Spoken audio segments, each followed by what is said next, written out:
Hello, Michael. Hi, how you doing? I'm really well. I'm just so excited that you're here today. I'm excited to have this conversation with you and for my listeners to learn about you and everything that you do and your book and all of your magic. So, welcome. Would you just share with everybody how all of this started?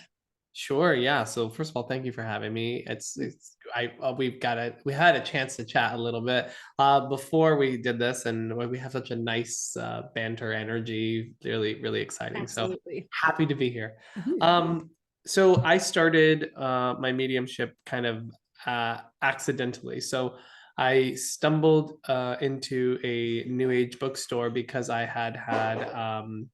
was in massage school at the time, and one of our teachers had um, crystals and tarot or oracle cards, and I was like, oh, that's cool. I want to like find something like that. So I googled a place nearby called Awakenings, and went in there, met the owner, came back the next day, met the owner again or saw the owner again, and he was like, oh, you should come to this mediumship demonstration. And I was like, what's a mediumship demonstration?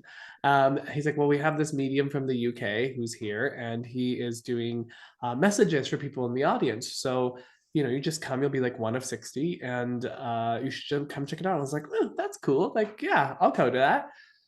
And I thought to myself, he's not going to come to me. I don't have anyone who's died or anyone close to me who's passed at this time. And so I was like, we'll just sit and just see what happens. So I'm sitting there and watching him give messages to people that people seem to understand and they're able to take and all of that. People are crying and stuff like that. And I'm just like, oh, this is cool. Um, and then he turns to me and he goes, I'd like to come to you. And I was like, okay. I was like, I don't know anything's going on here. And he says, I have an older gentleman here um, who wants to connect with you. And I was like, okay. And he's like, your grandfather's in the spirit world? I said, no. And then he said, your great grandfather is in the spirit world? It's like, yes, he is. But I don't really know him. And he kind of like laughed it off and was just like, well, I know he's here to tell you something. So he like gave himself a second. And then he got the message, which was, he asked me, were you very psychic? And I said, yes, only because I'd had dreams and things like that that had come true. I didn't fully know what he meant. And then he's like, he's telling me that you are a medium that you need to start developing, and that one day you'll be doing what I'm doing right now. And I was like, what? Like my brain kind of exploded, and I was surprised by that. And then I remember maybe a couple weeks later, I went to my first development circle, and in that circle, it was my turn to give a message, and I got the person's name, I got the relationship, the date, how they died, details, personal details, all about. I mean, it was basically like your ideal reading, right? And after I finished that, I was just kind of like, and everybody was like, wow, that was like amazing because it's, my first class. And I remember going, huh, I guess that guy was right. and and so then I went back the next week and I got absolutely nothing. And then I went back the next week and I got zero things. And I went back the next week and I got nothing again. And so I thought to myself, okay, clearly I'm able to do this, but I don't know how to do it. So now I need to actually work and figure it out and develop it. And many years later, I came to recognize that the older gentleman he was bringing through was actually probably my guide, who Mm. who is an older, peers as an older gentleman, and I think that that's probably what who was trying to communicate with me. And you know what? He ended up being right. I spent the last 17 plus years developing my mediumship, developing my psychic awareness, and yeah, he was correct. I love that. That's amazing. And so you are a medium. You also do astrology. Yep. Yeah, Trans. I find that so fascinating. I love it. So, and you work psychically with people as well. So psychically, mediumship, and the astrology. Anything else? Anything else in there? I used to sing and dance. Nice. Okay, so we have some entertainment. Yeah. Yeah, I don't do that with people anymore. But yeah, so the astrology came through my mom. My mom was always into astrology, so I grew up with it kind of around me. And then, like in the sixth grade, I got my first astrology book and started like studying astrology in the sixth grade, which is kind of funny. And yeah, at some point, I started to learn more than my mother knew and started teaching her, how to do astrology. And then I had an amazing teacher who came and taught me traditional astrology, which is a little bit different from modern astrology in its rules and the planets that you use and how you would calculate things. But it's proven to be far more accurate and far, I mean, I've literally been able to find lost items. I've been able to tell people like the day that something's going to happen, and then they call me up and they're like, yep, that happened on that day. You know, my son moved out or whatever. So, you know, it's pretty magical what astrology can do. I don't do as much of it now just because I'm so focused in the school and teaching, teaching other Mm-hmm. people how to be mediums and psychics. So, but I do it. It's always there in the back pocket. I love that. I love, and we were chatting before, we were like, we're both Pisces. Haha. Yeah, what, absolutely. We what got does that that back. do? Right? Yeah, yeah, yeah. Now, talk to me about your school, and now why did you, how did it come about? Why did you think, you know what, I think I need to put a school out on the airwaves for people? How did that come about? Mm-hmm. So I didn't start teaching mediumship until I was 10 years into my development. And what I found in those 10 years prior was that the quality of mediumship instruction varied greatly. So, you know, I had gone to different workshops or, you know, circles and things like that. And especially here in the United States, there seemed to not be as good quality teachers because it seemed to be a little bit more life coachy. There wasn't a lot of evidence in it. A lot of it was just entertainment. Someone would just basically say, I have your grandma, and now she's telling me, you know, you should do this and that and this and that and this and that and this and that, without, you know, showing that this person is who they are, say they are. So I thought, you know what, why not me? Why don't I just start teaching? So I started teaching. And then I've always known that I wanted to do a school because I actually trained in the UK. And in the UK, they have Arthur Findlay College. They Right. also had a place called Kingswell's House. There's another place called Arthur Conan Doyle Center. So there's these different places that I had studied at. Um, and, you know, there was a quality of teaching at some of these places with certain teachers and things like that. And I've always wanted to create something very similar because I want to make sure people get real, authentic experiences. My journey with my own mediumship was like kind of me walking around blindly, running into walls, and, you know, discovering this and that and trying this and that. And I always think to myself, man, what would I have, where would I be had I had the experiences I had later in my journey where things started to connect and things started to click right? I would have been way further along. Now, obviously, I'm okay with that now because now I can literally see pretty much any problem and go, oh, this is what's happening. This is how you fix it, right? Like if I was able to talk to my past me back in the day, right after that first reading, I could have told him, here's what you're doing and here's how you fix it now, but I didn't know that then. So my desire with the school, the Oakbridge Institute, is to raise the standard of mediumship, raise the standard of psychism, healing work, getting things that actually provide results and evidence instead of it being kind of whatever your imagination can describe, if that makes sense. It does, absolutely. I love that. And it's and here in Canada, sort of the same thing. You know, I often say that here in Calgary, the spiritual community is young. Mhm. I'll just say young. As yeah, I've traveled around the world as well. Yeah, right. I've gone to travel with different mentors and teachers just to go and have that experience because I'm of the same mindset. I thought, and it was funny because I've seen spirits since childhood, and I used to call them the see-through people. And we grew up Catholic, and that wasn't something that you talked about. We didn't have Teresa Caputo on TV. We didn't have books, right? Like it was just something that was just always there, and I sort of shut it down. And then when my abilities really started to rear their head again, it was about 17 years ago after an accident. It was like, oh God, they're back. They're everywhere. Oh no, what's happening?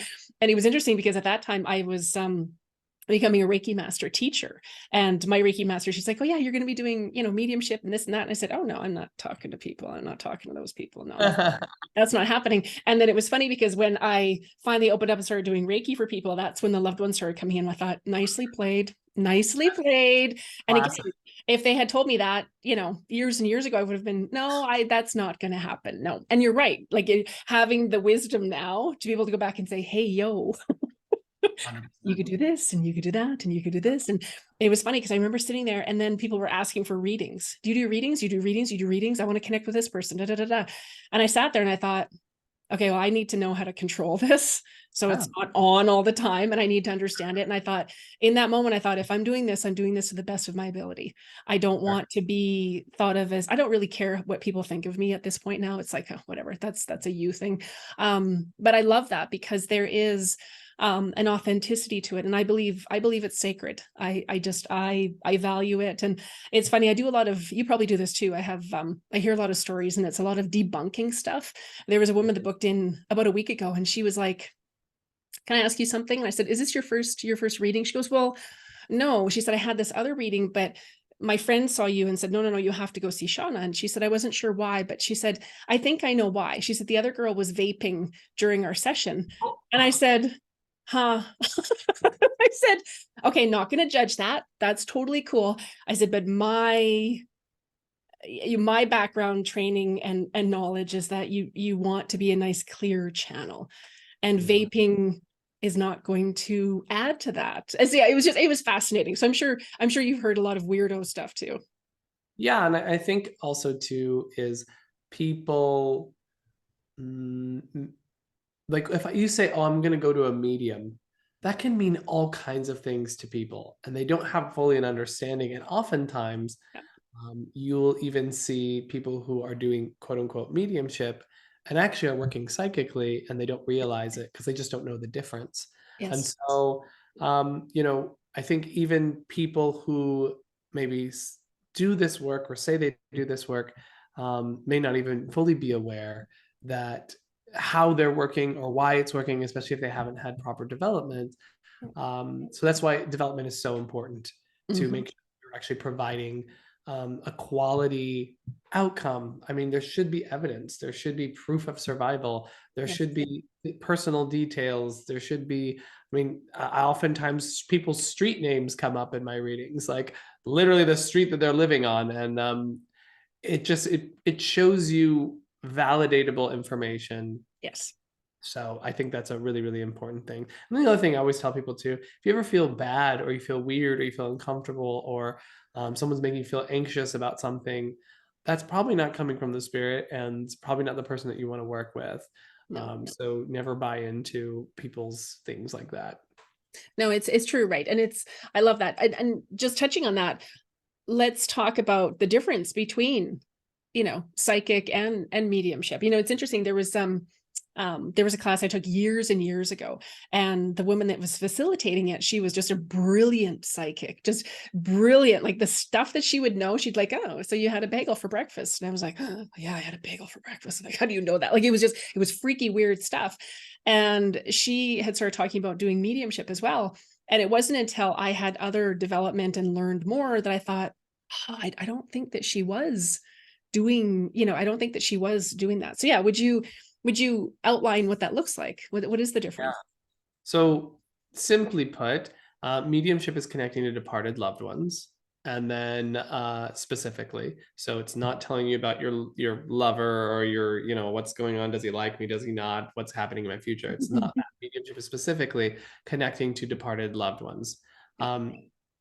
Psychism is a lot more broad, and it is what I call reading nouns. So people, places, things. That's what Mm-hmm. psychism is. And so you're learning to read energy of objects, of other people, of places. And that's although in psychism and mediumship, you both use the same faculties of like your clairaudience, clairvoyance, claircognizance, clairsentience. Where the source of the information is coming from is where the difference lies. Mm-hmm. So if you're connecting with a spirit person and they're giving you information, that's mediumship. If you're connecting in with a living person or an object or a space, that's psychism. So that's the simple sort of way to distinguish it. From a practitioner's perspective, the way you can start to tell the difference between the two is one, the type of information that comes through. So If you're talking about the future, if you're talking about personal things, generally that can be psychic, more leaning psychic leaning.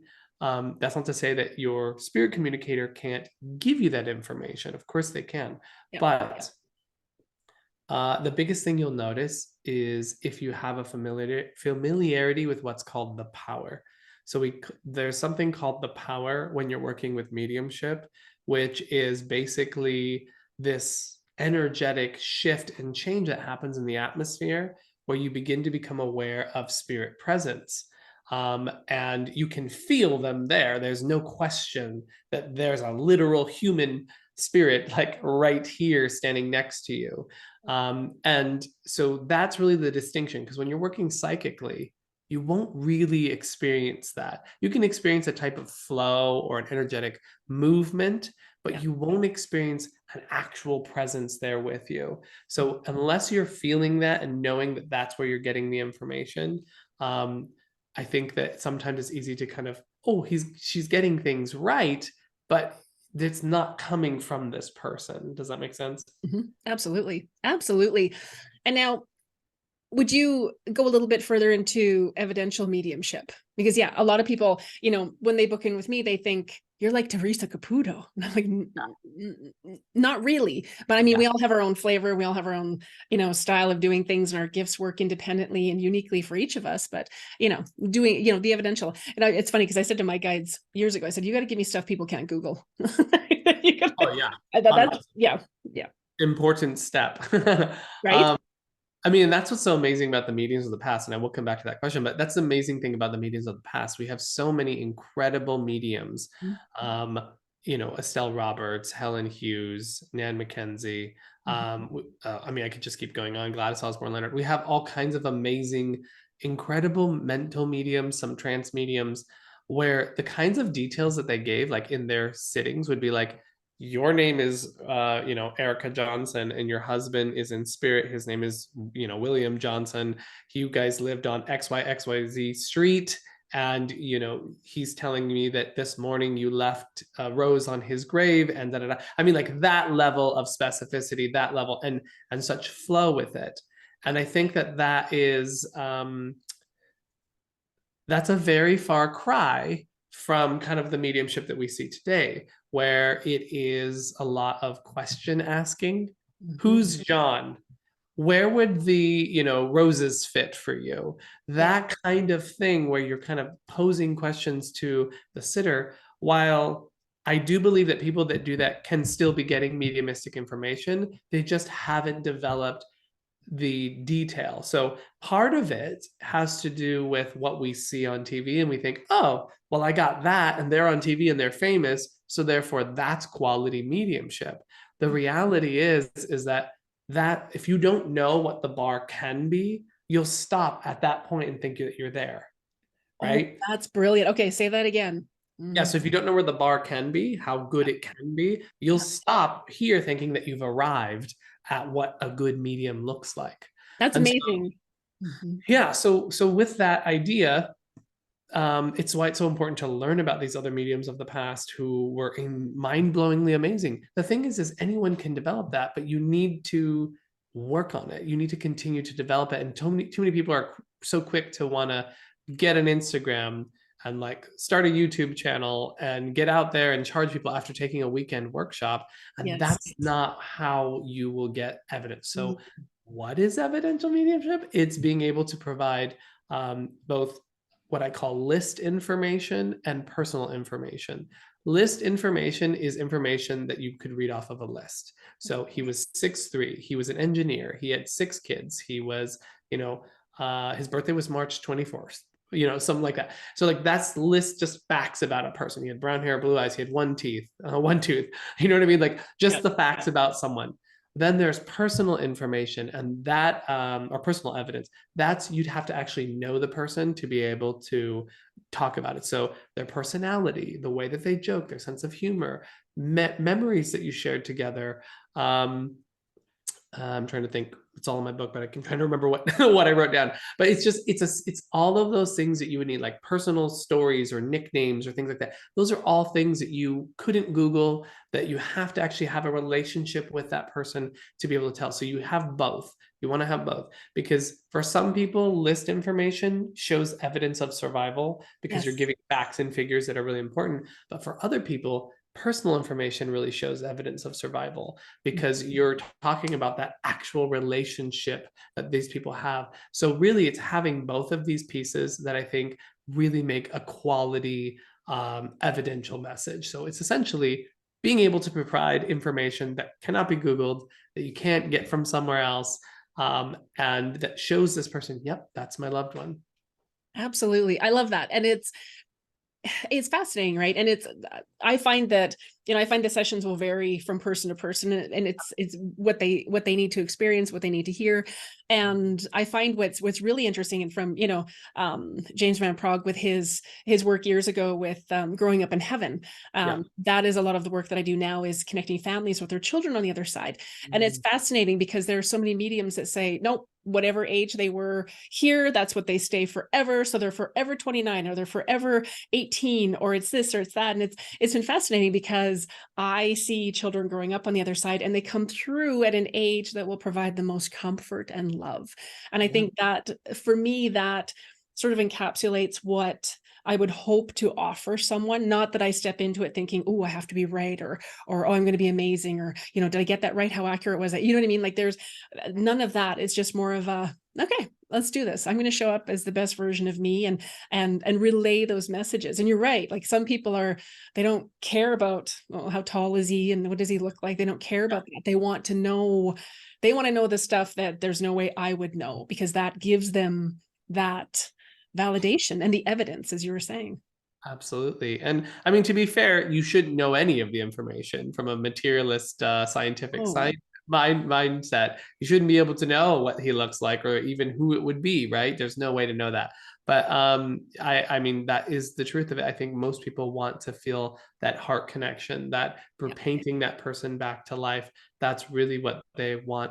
I'm curious because you mentioned that you work with parents and things like that. Have you worked at all or looked with helping parents heal? I Have you? have. They are absolutely amazing. They keep messaging me every month. They're like, "We need you to be certified. We have to get you certified. Come on, come on, come on, come on." And I'm like, "Yeah. Okay, it's on my list. It's on my list."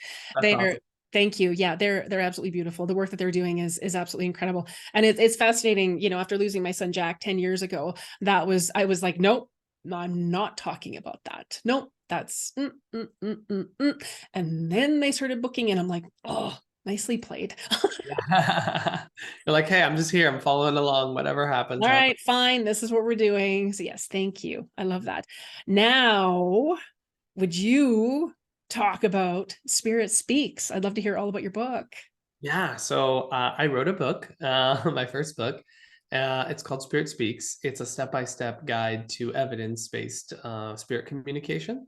And I wrote it because I wanted to have something that I could hand to someone and be like, everything you need to know as a foundational perspective to do mediumship, here you go. Like, I want to be able to write it out because I teach it, right? I teach it in my courses at Oakbridge and all of that. But to have it, well explained, organized, step-by-step approach, because that's kind of who I am. I'm a very like, you do this and then you do this and then you do this when it comes to mediumship. I think that's kind of my gift as a teacher, is taking this sort of abstract, kind of confusing, like what, and putting it in a organized way that people can comprehend and that they can develop. So I took all of that and I put all of my experience into that book.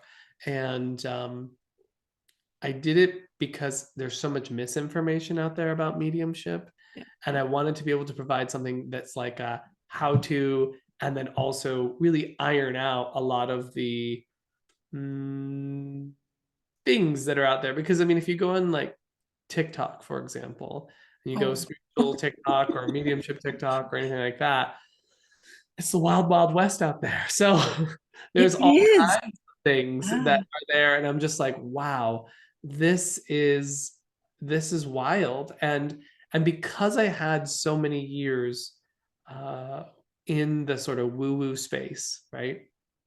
And I had the chance to experience all kinds of claims, all kinds of, people and gifts and things like that they did. Majority of them were just working from their mind. Majority of them were doing pseudopsychology, and it wasn't really anything that's coming from the spirit. And for me, that's made me go, okay, what's the most efficient, effective way to get people to have genuine spirit connection? Because nothing is more magical. I mean, you can wear crystals in your hair and your bra. You can like burn incense till the cows come home. I have to adjust this one. Yeah. but none of that is actually going to develop you. No. It's not. And I hate to be, well, I'm classically known as the bubble popper because pop people's bubble with the facts.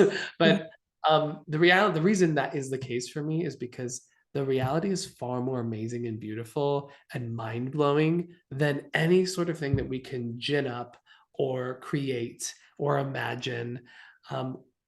It helps us to be grounded in reality. And the funny thing with mediumship too is like, you're more likely going to face yourself and your issues and what comes up for you when you're doing genuine mediumistic development versus when I go, oh, you know what? I'm having a problem. Let me just Palo Santo myself. And like, now I'm all better, right? Yeah. So we kind of get rid of the spiritual bypassing and we go straight into, oh, I'm feeling vulnerable and insecure right now. Where's that coming from? Let me deal with that. So there's like this personal development mixed with the spiritual development, which I believe are two separate paths that both need to be cultivated. So yeah, I don't know why I went on that tangent, but there you go. It's beautiful. It's perfect. It's exactly what it's meant to be. And we will have in the show notes how everyone can receive a copy of your book and where to find it and all that kind of good stuff. I'll have to get a copy of it. Now, this was something I wanted to ask you. A lot of people consider mediumship, anyone can do it and anyone can develop it and and I often tell people, well, psychics are not mediums, but mediums have both kind of running. I can step into the psychic work and then I can jump back into the mediumship work, and it's sort of a culmination of things. I always think of it as a gift. I see it as sacred. And do you think that it's more of a skill that someone just develops over time? So because I've been teaching for as long as I have, and because I've watched a lot of people develop their mediumship, I have noticed that pretty much anyone, I can get them to start developing mediumship and communicating with the spirit world. So for me, it's an extension of what we actually already are, which is the spiritual being having a human experience. So in my mind, there's a sense of feeling that there's no reason why we couldn't also connect with those on the other side, because you're already that. Just because we have the illusion of this physical body and we have this little, evolutionary brain thing that acts as an inhibitor of our awareness, right? Which is really what it is. It's sort of like smooshes it down to so that you're actually here. So if we can learn how to get past the thinking mind, if we can learn to get past that logical reasoning, all of that sort of thing, we then start to be able to experience more of ourself. And when we move into that space, that's where we can start to connect with the spirit world, because really we're just connecting with more of us. You can kind of think of your spirit as partly in this world and partly in the other world. I don't mean that literally, but what I do mean is that there is some sort of link to that divine, link to that, greater consciousness. And so what we're learning to do is to quiet our thinking mind so we can access more of ourselves and therefore our mediumship. Now, with that being said, there are some people who have a much more natural or ease with developing mediumship.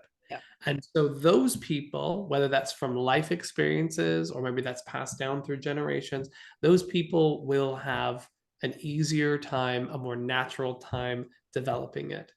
And so in that way, one could look at that as maybe a gift because that's something that they've naturally have.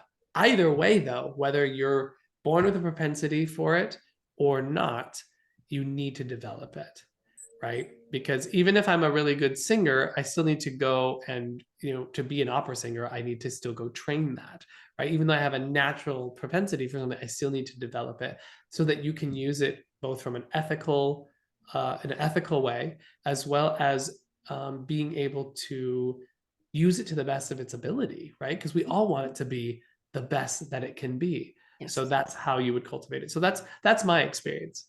I love that. And it's so, and it comes down to those foundational pieces of developing it. And, it's, I remember years ago when I first started teaching Reiki, people would come for the weekend and we would do, Reiki level 1. And then they would think, okay, I've got people booked next week. You need time to actually embody this. You are going to have your stuff kind of bubble to the surface. Like I always say, Reiki's like a roto-rooter. It's just going to dig in all of your stuff that you didn't even realize was there. It's going to come out. It's going to be lovely. It's beautiful. But in essence, it's making more room for, all of that, the universal energies, love, whatever you want to call it. And so I find it really fascinating. And same thing with people that take the mediumship classes. That's like, they're like, so when can I start doing this? And there was a gal in one of the classes, this was a couple of years ago, and she said, well, I've been doing readings already. So I think that, I could probably just, brush up on some stuff with you, and then I could start offering readings. And I said, sure. I said, how about this? And she's like, what? I said, how about you read for me? And she just looked at me and she said, okay. I said, yeah, you read for me. You let me know who's here, and let's just take it for a test drive and let's see how it goes. And it was so funny because, yeah, she was, not to put her on the spot like that, it was just, she was probably 50%. I can give her an honest 50. I said, at the end of it, I said, yep, you nailed it. Yep. No, yep, no. And so we kind of went through, and she was just like, oh, okay. And what we talked about, as I said to her, I said, some people need to know, they need to feel that their loved one is in the room with them. They need to, if Uncle Charlie was a bit of a perv, they need to kind of, if you're picking up on perv energy or he's swearing, my guides like to swear like truckers. And so I a lot of the people that come through, they're swearing like this and they're swearing like that. And, and at first I didn't want to say stuff like that. I was like, oh no, I'm spiritual, I shouldn't be saying stuff like this. And then one of my teachers, she's like, they still have their personality. They're going to come through however they need to come through for that person to know. And so, yeah, every now and again, I'll drop an F-bomb, and then the person is like, yeah, that's how he talks. Yeah. That's him. And so, yeah, it was really cool in that instance because I love the confidence. I love that people are so passionate and they're so excited and they want to share it and they want to bring that to everyone that they encounter. I always say to people, there are foundational pieces. Like when you're building a house, you need a nice solid foundation, and then you can build upon that. And then when you get to a certain level, you go crazy, do what you want. You can have big blonde hair and big crazy nails, and you can do whatever you need to do that, makes it yours. Absolutely. And that's why, in Oakbridge, we have our foundation series, foundations 1, 2, and 3. And we really don't consider people ready to start working with the public until they're about 2.5, 3 years into their journey. Because this is when I talk about my book, The Journey of the Medium, and the journey of what occurs. The first 2 years of your mediumship development, you're essentially in delusion. Like I'm gonna put that nicely. Like you're so enthusiastic, you're so excited, you want to absorb everything. You're like going, balls to the wall. They're like diving into it, and then they get enough information to be dangerous, as they move that first year, and then now they're like, I want to tell everyone, I want to teach everyone, because like now I have at least a little bit of people underneath me that I can help and like do things. So they get super jazzed and super excited and all of that. So then after that, then they usually hit some sort of wall or challenge somewhere, probably around that, first into the second year, where they're like, all of this flashy and magicalness starts to fade away, and they start to deal with the reality of what it means to be a medium and facing themselves. And so then that's where you actually see people who went out too early into the public eye really run into trouble, really run into challenge. They feel like they can't do it anymore. They feel like things are really super hard. And then it's not until like around that 2-year mark where I feel like they all calm down. Everything finally gets grounded, and they're just like, oh, okay. Like I actually have something to actually look at and reflect and see that there's these journeys and what it really is. And then it's around that time where I start to feel, okay, assuming that their quality of work is good. Then I can start to be like, okay, 2, 3 years. Now it's time where I can start to introduce you to, the spirit, to the public. it's mediumship is much more than just being able to deliver a message. If you think mediumship is only about giving messages, you'll be missing the most valuable part of it all. Yes. So it's really important to do that, especially since we're working with a vulnerable population. You work with people who've lost children. You've lost children, a child. You know exactly what that space is like. Yeah. You know how sensitive, how much that means, right?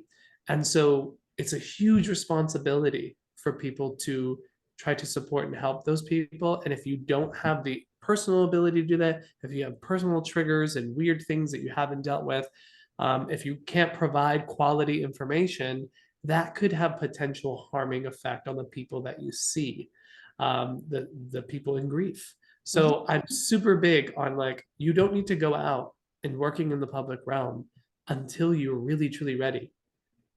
My Yeah. teacher, Gordon Smith, didn't go out until 5 years into his development. Yeah. And myself too. That was about the same amount of time, about 5 years before I started working with the public, because it was so important to me to be able to do a quality job. And you don't know what you don't know, and it requires time to understand that wisdom.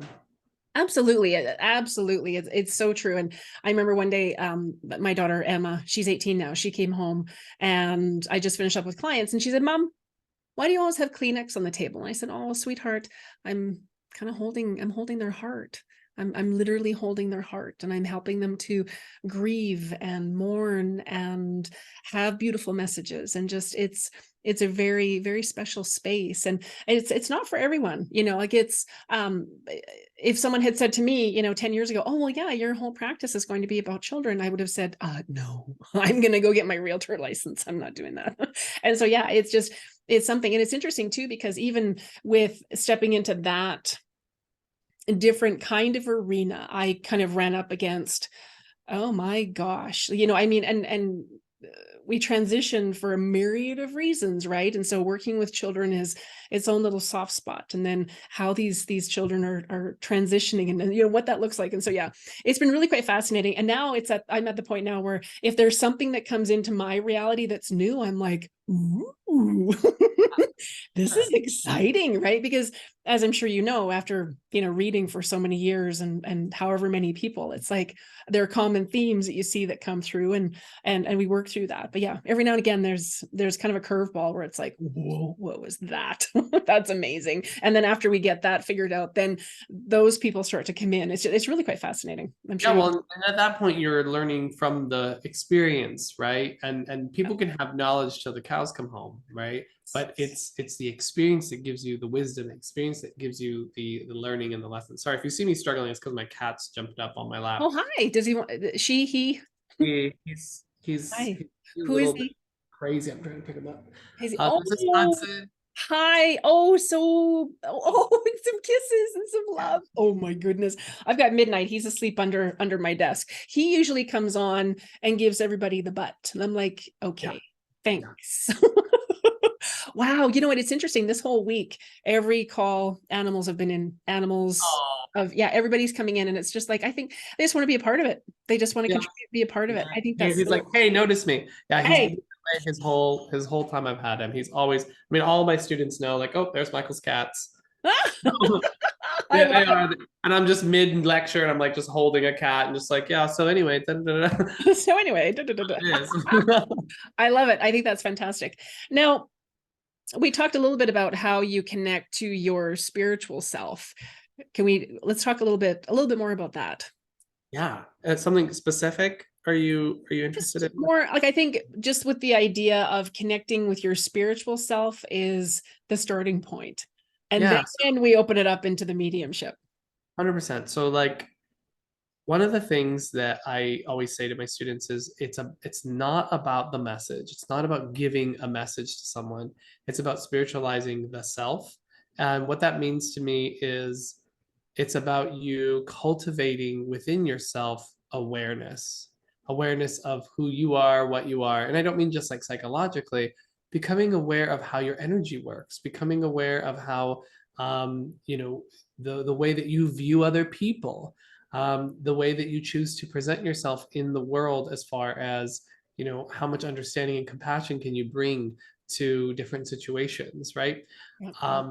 what I tend to find is those people who have really cultivated a strong sense of spirit, the byproduct of that tends to be more compassion, more kindness, more patience, more understanding, more openness.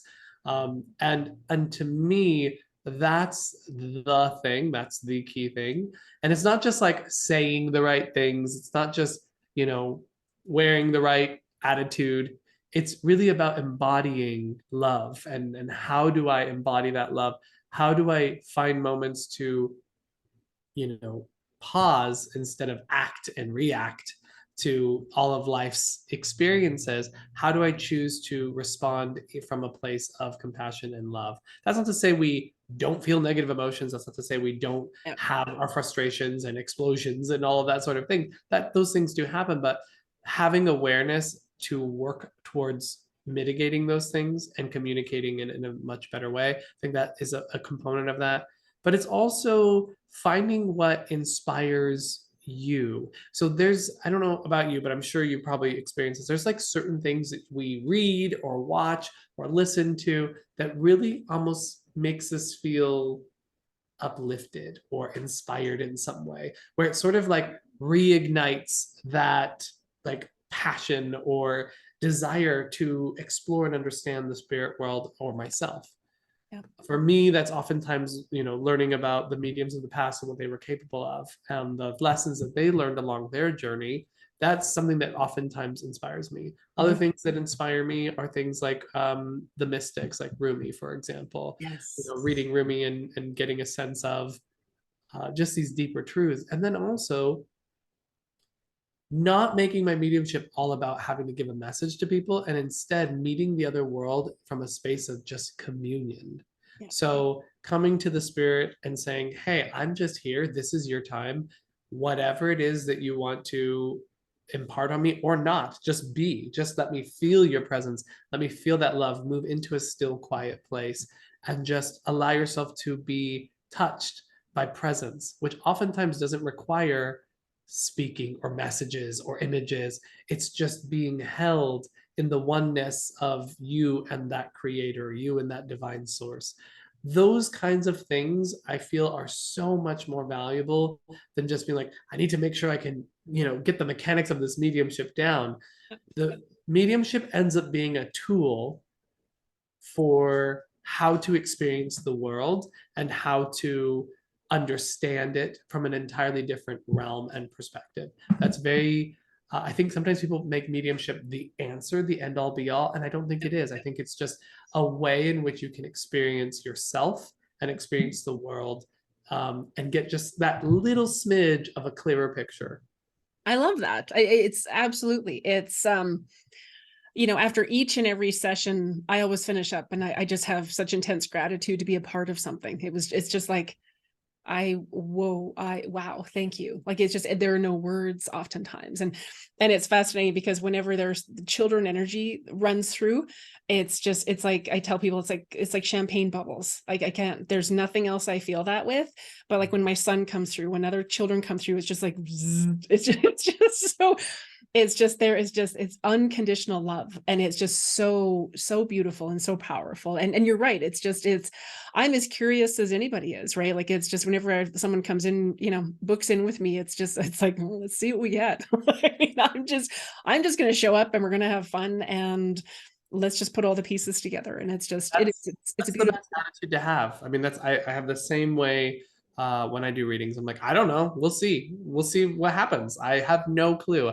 I don't come to it with the mindset of it needs to look, feel, or be a certain way. I'm just here, and I'm just here to let myself be inspired. And that's really what the development of the medium is learning to get out of the way, to let yourself be moved by the other world. I love that. And now, why are we here on Earth? Yeah. So my running theory, because I'm always open to it being changed based on new information, but my running theory is it's all about learning. It's all about learning. And honestly, it feels to, and I said that I got chills.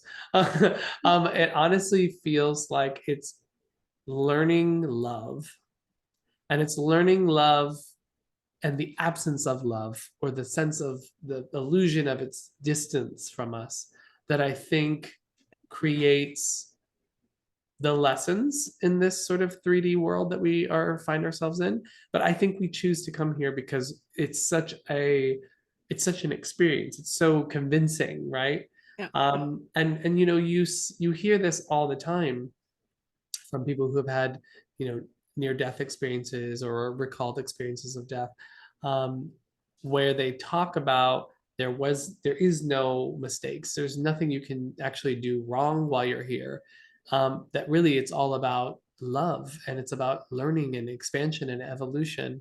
And I tend to think that the human spirit, the soul, whatever you want to call it, is an extension of that greater consciousness, that source that I just call, spirit with a capital S.